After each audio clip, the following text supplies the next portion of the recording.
CHP কি এনসিএইচপি মূলত হচ্ছে national commission for allied health care professionals act. এটা 2021 সালে ইমপ্লিমেন্টেড হয়েছিল, পার্লামেন্টে পাস হয়েছিল, রাষ্ট্রপতি সাইন পাস ওই সময় হয়, কিন্তু ইমপ্লিমেন্ট হয়নি এতদিন, কারণ এরা রেগুলেশন ক্যারিকুলাম এসব বানাতে সময় লেগেছিল। তারপর একটা এই বছর থেকে মানে 26-27 সেশন থেকে একেবারেই একটা চালু হয়েছে, এবং যতগুলো ইনস্টিটিউট বা যারা এই সেশন 26-27 সেশনে এই কোর্সগুলো করাচ্ছে এনসিএইচপি আন্ডারে, মানে এই যে প্যারামেডিক্যাল কোর্স যারা করাচ্ছে, এখন আর প্যারামেডিক্যাল শব্দটা তো নেই, এখন এটার নতুন নাম হচ্ছে AHP, allied health care professional. মানে তোমরা যারা আগে প্যারামেডিক্যাল যাদেরকে বলা হতো তাদেরকে এখন বলা হচ্ছে AHP, allied health care professional. তো এটার একটা কাউন্সিল হয়েছে, সেন্ট্রাল কাউন্সিল।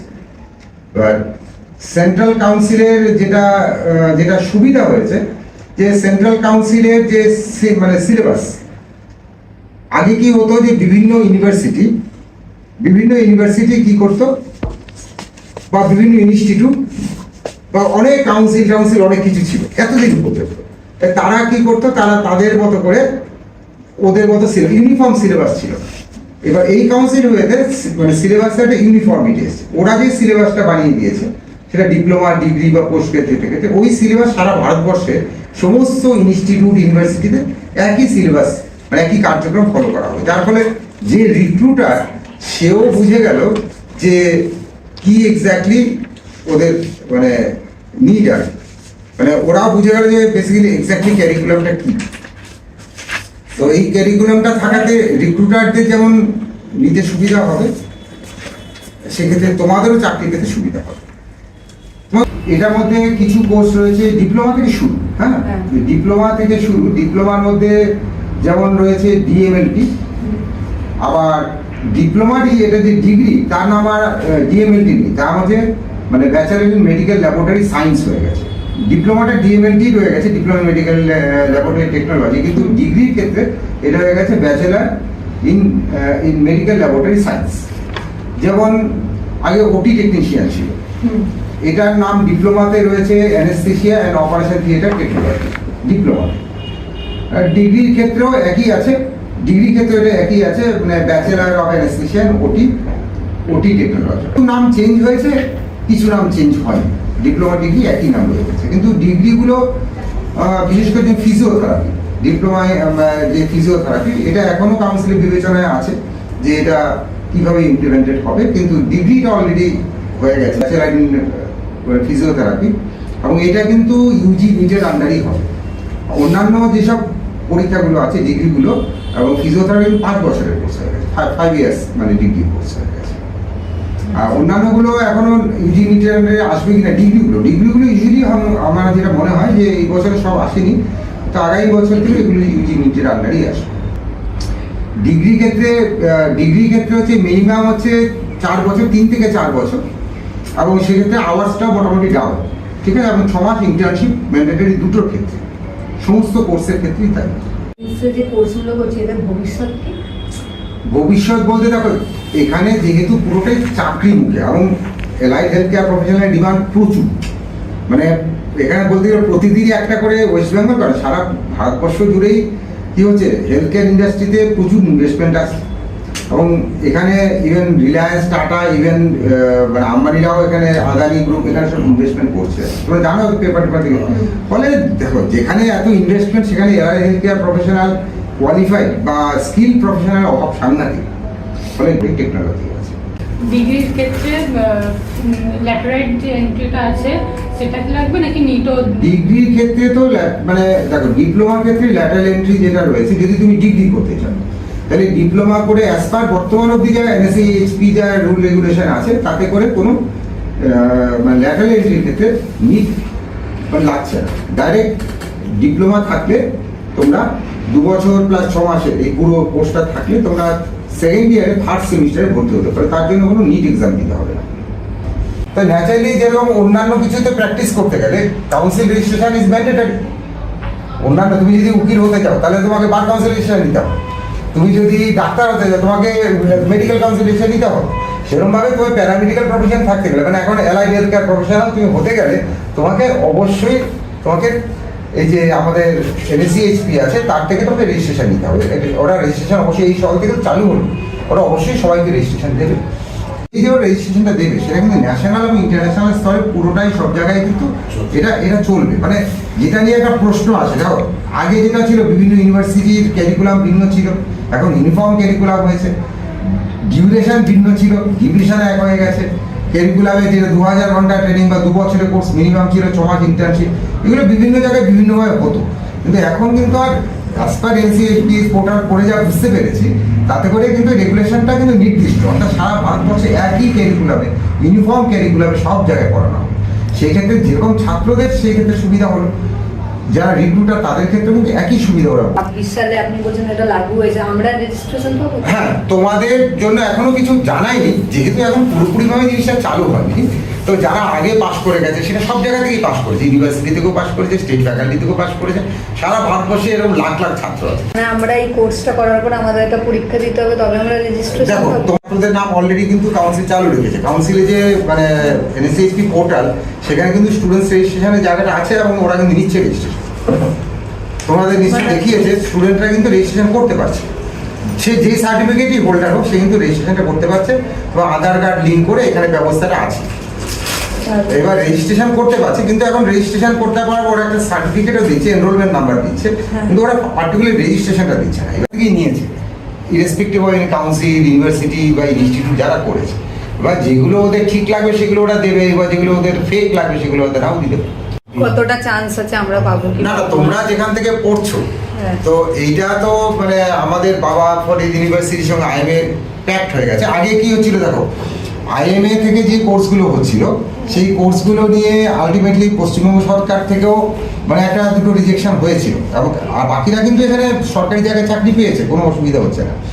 হওয়ার পরে সুপ্রিম কোর্টে এটা একটা ভার্ডিক্ট এসছে, এবং একটা ছেলে মানে জয়ন্ত পাঠক বলে একটা ছেলে, সে কিন্তু সুপ্রিম কোর্টে ভার্ডিক্টে আজকে কিন্তু কাটোয়া ব্লাড ব্যাংকে চাকরি করছে, আজকের দিনে চাকরি পেয়েছে মানে সুপ্রিম কোর্টের ভার্ডিক্টে। মানে IMA সার্টিফিকেট 100% ভ্যালিড, কিন্তু NSCHP লাগু হওয়ার পর IMA-কেও কিন্তু একটা ইউনিভার্সিটির সঙ্গে যুক্ত হলো, বা IMA বাবা Farid university of health science, ওরা যেহেতু ন্যাশনালি ওরা করছে, বাবা Farid university of health science হচ্ছে পাঞ্জাব গভর্নমেন্টের ইউনিভার্সিটি, তার সঙ্গে ওরা মানে মিলে জয়েন্ট সার্টিফিকেট করবে এই 26-27 সাল। আচ্ছা, তার মানে আমাদের পাওয়ার চান্সটা রয়েছে। হ্যাঁ, তোমাদের অসুবিধা হবে না, এটা লাগু হয়েছে 26-27 সাল থেকে। যার ফলে 26-27 সালে IMA certificate supreme court validity দেওয়ার পরেও কিন্তু ওই NSCHP নিয়ম অনুযায়ী তাকে ইউনিভার্সিটির সঙ্গে যুক্তই হবে। উইদাউট ইউনিভার্সিটি মানে আমার যেটা মনে হয়, যা টোটাল দেখে বুঝতে পেরেছি, উইদাউট ইউনিভার্সিটি কিন্তু করতে দেবে না। এই চালু হলো 26-27 সাল থেকে, তার আগের ব্যাপারটা কিন্তু এটার মধ্যে আসছে না। আগের ব্যাপারটা নিশ্চয়ই কাউন্সিল কিভাবে দেবে না করবে ওরা ভাববে, ওটা এবার জানানো হবে। তারপরে আমাদের এখানে যেমন ফর্মালিটি, মানে তোমরা জিনিসটা আসলে বুঝতে পেরেছো যে অন্যান্য যেরকম কাউন্সিল হয় সেরকম ভাবে আমাদের এই হেলথ কেয়ারের কোনো কাউন্সিল ছিল না। আমাদের এছাড়া সব ইভেন ধরো ফার্মাসি কাউন্সিল ছিল, ওই কাউন্সিলের রেজিস্ট্রেশন ছাড়া তুমি ফার্মাসির না একটা দোকান করতে হবে না কিছু করতে পারবে। ফলে কাউন্সিল যেরকম ছিল না, এখন যেহেতু কাউন্সিল হলো ন্যাচারালি তোমার কাউন্সিল ছাড়া হবে না। যেমন আমাদের হেলথে প্রায় সব কিছুরই কাউন্সিল আছে, ডাক্তারদের জন্য হোমিওপ্যাথি কাউন্সিল আছে, আয়ুর্বেদিক কাউন্সিল আছে, ইউনানি কাউন্সিল আছে, ডেন্টাল কাউন্সিল আছে, নার্সিং কাউন্সিল আছে। ঠিক আছে, প্রত্যেকদিন এলাইড হেলথের কাউন্সিল ছিল না, মানে প্যারামেডিক্যাল যারা ছিল এদেরকে প্যারামেডিক্যাল বলতে, প্যারামেডিক্যাল শব্দটা এলুপ করা হয়েছে, নাম দেওয়া হচ্ছে AHP allied health care professional. তার জন্য কাউন্সিলটা তৈরি হলো, ন্যাচারালি কাউন্সিল তৈরি হলে কাউন্সিলের নাম অভিযুক্ত থাকতেই হবে কাজ করতে গেলে। যেরকম হয় নার্সিং গুলো বা ধরুন কোনো ধরনের পরীক্ষা দিয়ে তো যেমন সরকারি এতে তো কাউন্সিলিং এ বসায়। হ্যাঁ, তো আমাদের মানে আমরা তো 25 সালের কোনো কাউন্সিলিং হবে না, তার মানে আমরা কি সবকিছু দিয়ে দেওয়ার পর আমাদের কোনো কাউন্সিলিং হবে? হতে পারে। দেখো এখন সবই আর কি ইফস এন্ড বাটস এর মধ্যে আছে। আরেকটা কথা বলি, যে আগে যেরকম কি হতো যে কোথাও ধরো সায়েন্স ছাড়া ভর্তি হলো, কোথাও সায়েন্স নিয়ে ভর্তি হলো, এখন কিন্তু NSCHP থেকে মানে মানে এলিজিবিলিটি এন্ট্রি কোয়ালিফিকেশনটা ম্যান্ডেটরি করে দিয়েছে। আমার যেমন সায়েন্স ছিল না, আমারও ছিল না, ছিল না, যেটা দেখো যেটা হয়ে গেছে, কিন্তু এখন থেকে 26-27 সাল থেকে যেরকম DMLT বা diploma in anaesthesia operation theatre technology, diploma in radiology imaging technology, এইগুলো ক্ষেত্রে কিন্তু science with PCB, physics chemistry biology mandatory আছে, মানে ডিপ্লোমা ডিগ্রি দু ক্ষেত্রে, এটা ছাড়া ভর্তি হবেই না। আর ডিগ্রির ক্ষেত্রে তো ধরে নাও তোমাকে নিট ইউজি দিয়েই ঢুকতে হবে, তো ডিপ্লোমাতে নিট ইউজি বা এন্ট্রান্স এই মুহূর্তে নেই। কিন্তু ওখানেও কিন্তু তোমার পিসিবি থাকতে হবে এবং সায়েন্স থাকতে হবে। এছাড়া একমাত্র অপটোমেট্রির ক্ষেত্রে এখন যেটা দেখলাম ওদের সিলেবাস, সেক্ষেত্রে সায়েন্স লাগছে না, শুধু এইচএস হলেই হয়েছে। অপটোমেট্রি ডিপ্লোমা সার্টিফিকেট পাওয়ার পর, এবার সার্টিফিকেট পাওয়ার পর তুমি ইন্টার্নশিপের সুযোগ পাবে। দেখো আমরা কি করছি, আমরা যে 2 বছর প্রোগ্রাম, 2 বছর প্রোগ্রামের মধ্যে তোমাকে আমরা 1.5 বছর পড়িয়ে 6 মাস আমরা সমস্ত আগের ব্যাচগুলি তো খবর নিয়ে দেখো, ওদেরকে আমরা কিন্তু সব হসপিটালে পাঠিয়ে দিয়েছি। ওরা সব হসপিটালে ওখানে 8 ঘন্টা করে ডিউটি করে, প্রায় 1,500 ঘন্টা ডিউটি ওখানেই করে নেয় ওরা, করে কিন্তু মোটামুটি স্কিল্ড হয়ে যায় ওরা। তা ওখান থেকে একটা সার্টিফিকেটও পায়, তারপরে ওরা তো পরীক্ষা বসছে, তারপরে ওদের যে সার্টিফিকেশন সেটা ওরা পাচ্ছে, পাওয়ার পরে ইন্টার্নশিপটা হয়। ইন্টার্নশিপটা আমরা গভর্নমেন্টও করাই, গভর্নমেন্ট মেডিকেল কলেজ হসপিটালও করাই, প্রাইভেটও করাই। তা আমরা প্রাইভেট বেশি পছন্দ করি কেন, কারণ প্রাইভেট থেকে আবার প্রাইভেটে এমপ্লয়মেন্টটা ভালো হয়। কারণ ওরা অ্যাকচুয়ালি কি, দেখো আমাদের স্বাস্থ্য ব্যবস্থাতে সত্যি কথা বলতে কথা বলছি তোমাকে, তুমি যেমন তোমার একটা বাড়ির লোক অসুস্থ হলে তুমি চেষ্টা করো মণিপালে বা এরকম বড় হসপিটালে ভর্তি করতে, আমরা গভর্নমেন্টের ওপরে এতটা ইনফ্রা গভর্নমেন্টের একটু কম আছে। গভর্নমেন্ট হয়তো কাজের সুযোগ অনেক বেশি আছে, কিন্তু বড় বড় মেশিনারিজ নিয়ে কাজ করার সুযোগটা একটু কম, যেটা প্রাইভেটের মধ্যে আছে। ফলে যারা অ্যাকচুয়ালি তৈরি তারা বড় বড় প্রাইভেট সেক্টরে কাজ পেয়ে যায়। এখন যেহেতু দেখো সরকারি তো বেশিরভাগই হচ্ছে কন্ট্রাকচুয়াল জব, তাই তো, যার ফলে কি হয়, মানে এখন ভালো প্রাইভেটে যদি পেয়ে যাও, ধরো আমাদের বেশিরভাগ চ্যানেলটা লট অফ স্টুডেন্ট লুপিন অ্যাগেনস্টে কাজ পেয়েছে, এবং আমরা লুপিনে কিন্তু প্রচুর ছেলে পাঠাই, এবং লুপিনে কাজ পাওয়ার ফলে ধরো এদের স্যালারি 25,000 টাকা থেকে শুরু, প্লাস ধরো প্রভিডেন্ট ফান্ড গ্র্যাচুইটি সবই আছে। আর কন্ট্রাকচুয়ালে তো তোমার কোনো কিছু নেই, প্রভিডেন্ট ফান্ড গ্র্যাচুইটি 2 বছর 5 বছর যাই কন্ট্রাক্টে, তারপর তোমাকে রাখবে কি রাখবে না গ্যারান্টি নেই। তবে এখন একটা ভালো কাজ হলো যেটা, সেটা হচ্ছে এনএসএইচপি হওয়ার পর এই যে ডিসক্রিমিনেশনটা চলে গেল, ডিসক্রিমিনেশন চলে গেল যে এ খারাপ, এ কম, ও ভালো, সে ভালো থাকছে না। যেহেতু সিলেবাস ক্যারিকুলাম সবাই এক, এনএসইপিএইচ মেনে যারা চলবে সবার সার্টিফিকেটের মূল্য এক। সো দিস এ ভেরি মানে ভাইটাল পয়েন্ট, যেটা নিয়ে আমাদের কি হয়েছিল যে অনেক কেস হয়েছিল, জানো কিনা জানি না, অনেক কেস হয়েছিল। এই রিসেন্ট একটা কেস আইএমএ সার্টিফিকেশন করছে নেবে না, চাকরি পেয়ে তারপর ওকে দাঁড়িয়ে দেওয়া হয়েছিল, তারপরে ওরা হাইকোর্টে গেছে, সুপ্রিম কোর্টে গেছে, জিতেছে, তবেই চাকরিটা পেয়েছে। তাহলে আইএমএ সার্টিফিকেটে ভ্যালিড। তাহলে কি হচ্ছে না, এই ভ্যালিডিটি নিয়ে একটা বিরাট কোশ্চেন ছিল, এই কোশ্চেনটা সলভ হচ্ছে। এই একটা যেহেতু ইউনিফর্ম কারিকুলাম, ইউনিফর্ম এই ডিউরেশন, টোটাল জিনিসটা ইউনিফর্ম হচ্ছে পুরো ভারতবর্ষ জুড়ে। ফলে এই যে মানে একটা ডিফারেন্স হচ্ছিল যে এইখান থেকে এই পাস, সেখান থেকে পাস করলে আমি নেবো, ওখান থেকে পাস করলে নেবো না। সে এনএসসি পেয়েছে তো, মানে যেটা এইচপিতে হলো, ন্যাশনাল মানে হেলথ কমিশন থেকে যেটা মানে তৈরি হলো, মানে আমাদের হেলথ কেয়ার প্রফেশনাল যে কাউন্সিল হচ্ছে, সেখানে কি হচ্ছে প্রত্যেকটা ক্যারিকুলাম সারা ভারতবর্ষে একই, এবং প্রত্যেকে একটা কাউন্সিলেরই আছে। সেক্ষেত্রে যে চাকরির ক্ষেত্রে যেটা ডিসক্রিমিনেশন ছিল, যে এখান থেকে পাস করলে নেবো, ওখান থেকে নেবো না, ওই জায়গাটা অনেকটা